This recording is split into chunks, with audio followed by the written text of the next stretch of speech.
hingað komin Lilja Guðrún Karlsdóttir. Við ætlum að tala borgarlínuna sem við nefndum reyndar áðan. Farin að vera dálítið umdeilt mál. Lilja samgönguverkfræðingur, hún með fyrirtæki sem heitir Viaplan og með ráðgjöf og hún kemur að þessari borgarlínu, hönnun þessara borgarlínu og skipulagi hennar, rétt að taka það fram. En sko, nú þessi borgarlína farin að verða dálítið umdeild en ég held samt að svona grunnur á umræðinni sé dálítið veikur að fólk kannski gerir sér ekki alveg grein fyrir því beinlínis hvað borgarlína er. Nei, það gæti verið kannski þetta hafi ekki verið kynnt nógu mikið fyrir fólki en það svolítið mín tilfinning líka að þegar maður að útskýra hvað þetta að þá eiginlega allir sammála, allir þeir sem ég tala við, kannski bara það að þeir þori ekki að vera á öndveru meiði við mig en eins og ég vil kannski taka fram að ég ráðgjafinn við þetta, ég hef unnið við verið í vinnunni við þetta og við svæðisskipulagið sem verkefni sem grunnurinn fyrir þetta verkefni og þessi verkefni hanga alveg saman. Já. En við skulum bara reyna að fara í gegnum þetta hér og vonandi að skýra þetta út fyrir En sko, hvernig þessi borgarlína hugsuð? Þetta eru samgönguásar alveg jafn mikið og sem sagt og við erum ekki að tala lestarkerfi eða eitthvað svo. Nei, það sem sagt, þetta skipulagsverkefni og samgönguverkefni. Þetta ekki bara það að hlamma niður einhverju nýrri tækni og skipulagsvinkillinn í rauninni stærri hlutin af þessu eins og staðan í dag. Og þetta sneri semst það að reyna að finna þá samgönguása á höfuðborgarsvæðinu þar sem mesta fólki og þar sem möguleiki á að þétta byggð upp við stöðvar og reyna að búa til fleiri svæði á höfuðborgarsvæðinu sem að bjóða fólki upp á að búa með bara einn bíl eða þá að vera bíllaust ef það kýs það. Hugmyndin svo að byggðin þéttist í kringum þessa ása og þá í kringum stöðvarnar eða hvað? Já, það sem sagt, við höfum kannski verið í svolítið svona ómarkvissri þéttingu undanfarin ár, verið að þétta kannski langt upp í úthverfum og annað slíkt sem að skapar í rauninni bara ennþá meiri umferð en hugmyndin með að þétta byggð að þétta nálægt þessum stöðum þar sem þú getur boðið fólki upp á að byggja þjónustu sem þú þarft að sækja og það stutt í þá almenni samgöngustöð og vera með góða innviði fyrir hjólandi og gangandi til þess að reyna að ekki bara bjóða upp á það að vera keyra minna heldur líka að fækka ferðunum í rauninni því að þú getur nálgast að alla þjónustuna farið í búðina, farið í apótekið alltaf bara innan kannski 400-500 metra radíus. Það hugmyndafræðin. Við þekkjum alltaf það allir með erlendis sem eru lestastöðvar, strætistöðvar að það eru oft svona eins og lítil þjónustu hverfi í kringum svo lítil þorp bara, maður að reyna að búa svona lítil þorp við stöðvarnar. Það verður ekki við allar stöðvar en við svona stærri stöðvarnar verði það. Það grunnhugsun á bak við þetta til þess að reyna að ýta undir þessar breyttar ferðavenjur hjá fólki sem lykillinn að því að gera það svolítið þolanlegra fyrir okkur í framtíðin að vera á höfuðborgarsvæðinu. En sko, ég lét gera smá kort sem við skulum sjá og það sýnir sko hvar hugmyndin að borgarlínan liggi. Já. Þetta eru sem sagt þeir samgönguásar sem við erum búin að vera að fara í gegnum sem inn á kortinu og þetta hugmyndin framtíðarkerfi upp á 58 km. Þetta í rauninni, línurnar eru það sem maður myndi kalla sérrýmið, sérrýmið fyrir kerfið. Það var bæði verið að skoða léttlest og það sem kallar hraðvagnakerfi sem ekki sérstaklega gott íslenskt orð. Á ensku heitir það Bus Rapid Transit, þar sem hraðinn gengur út á tíðnina, að tíðnin sé hröð. Þetta ekki kerfi sem að keyra hratt, þetta ekki kerfi sem á 150 km hraða. Og ég held að það sé kannski mikill misskilningur að fólk hrætt. Það sér fyrir sér eitthvað svona rosa hraðlest sem þýtur fram hjá húsinu hjá þeim, en það ekki. Við sjáum að þetta nær upp í Mosfellsbæ og út á vellina í Hafnarfirði og upp að Elliðavatni, upp í Árbæ og upp í Breiðholt. Þetta það sem kom best út. Við byrjuðum á að skoða 16 línur og það var verkefnið sem verið að skila núna af sér. Það var að reyna að vinsa út línurnar sem voru ekki að sýna jafn góðar tölur og hinnar.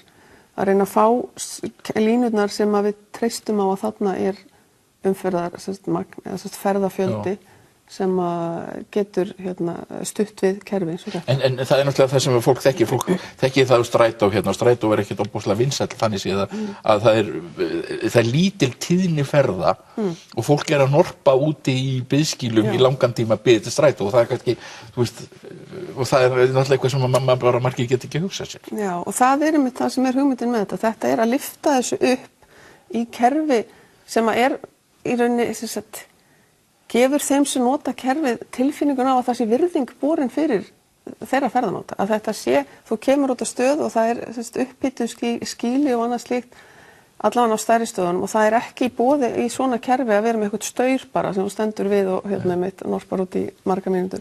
En tíðnin á þessu á að vera svona í kringu 7 mínútur, 5 til 7 mínútur vonandi að það náist. Þannig að þú átt aldrei að þurfa að bíða lengi, jafnvel þó þú þurfir að skipta að þá þarf að bíða í stuttan tíma og þá hefur góðan stað til að standa og bíða á aftur vagninum. Og svo líka er sem sagt, hugmyndin er eins og lestarkerfi, að þetta er, þú ert á palli, þú borgar áður og þú ferð inn í vagnana. Þetta eru vagnar þar sem að þú getur farið í plani inn í vagnana, þannig að fólk í hjólastólum og með barnavagnana slíkt á mikið auðveldara að komast inn. Og þetta er, við höfum kallað þetta lestarkerfi á gúmmíhjólum. Það er ástæðan fyrir að léttlestakerfið var ekki valin að sveitarfélögin hafa ákveðið að fara í hraðvagnakerfið og það er rosalega kostnaðarmunur á því að leggja teina eða ekki. En við ráðleggjum enga síður að hanna kerfið þannig að það sé hægt að skipta því út í framtíðin eftir einhver áratugi fyrir þá teinakerfi ef þess gerist þörf. Því teinakerfið ber mikið meira fólki, það er mikið afkasta meira heldur en hitt kerfið.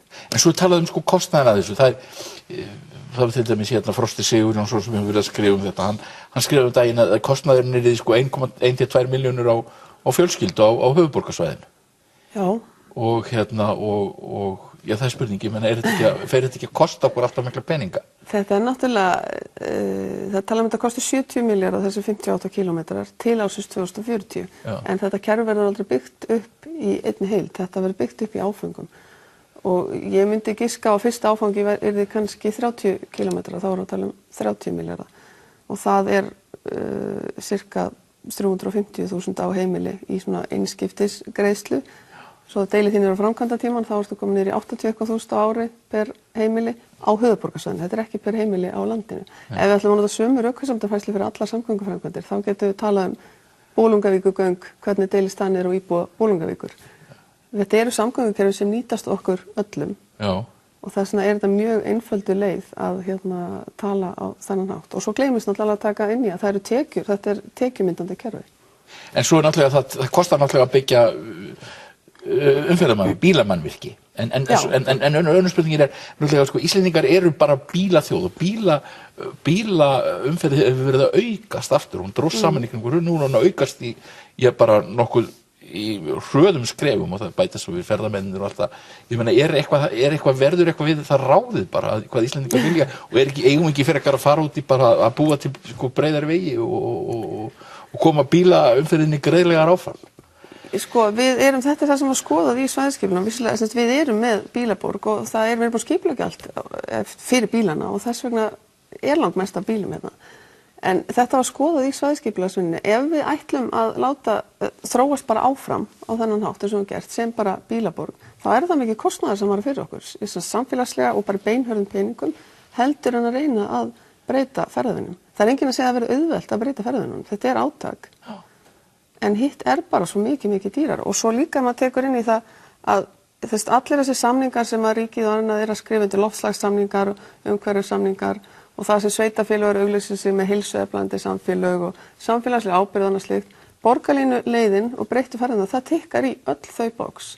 Það að halda áfram í bílapakkanum tikkar ekki í þau box. Það er í raun andstætt í. Þannig að maður getur kannski sem fagmaður þegar maður horfir á allar þessar fínu stefnur og svo þegar loksins kemur verkefni sem maður passar inn í þetta að fólk fari svo að vera á móti því. Þá er maður svona, er þetta ekki aðeins svona örlítil hræsni. En þú segir að bílaleiðin verði dýrari?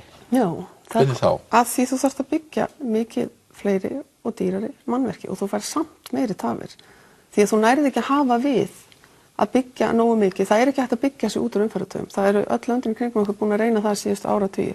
Þú getur hamast eins og hamstur á hjóli að byggja og byggja og byggja ofboðslega dýr mannvirki, en þú eykur umferðina og þá nærði ekki að halda í við þetta og tafirnar halda áfram. Og það það sem að fólk oft erfitt með að skilja að bílaleiðin skilar okkur meiri töfum heldur en hinn leiðin.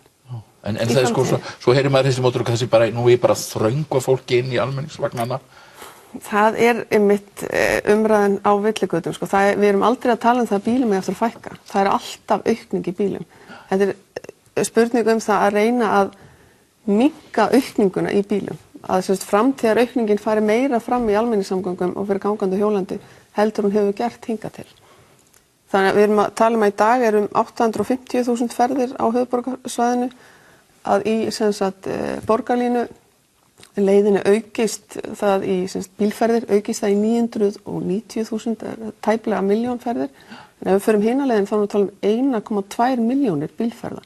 Það rosalega munur á milli að vera í tæpri milljón og 1,2 ef þið bara hugsið umferðaræðirnar á mótnana og seinni. Og þetta miðað við þá fólksfjölgunina sem áætluð á höfuðborgarsvæðinu. Og það líka í öllu þessu, þó svo að þetta borgarlínuverkefni miðað náttúrulega því að setja meiri pening í almenningssamgöngur, þá samt verið að gera ráð fyrir milljörðum í vegaframkvæmdir til ársins 2040.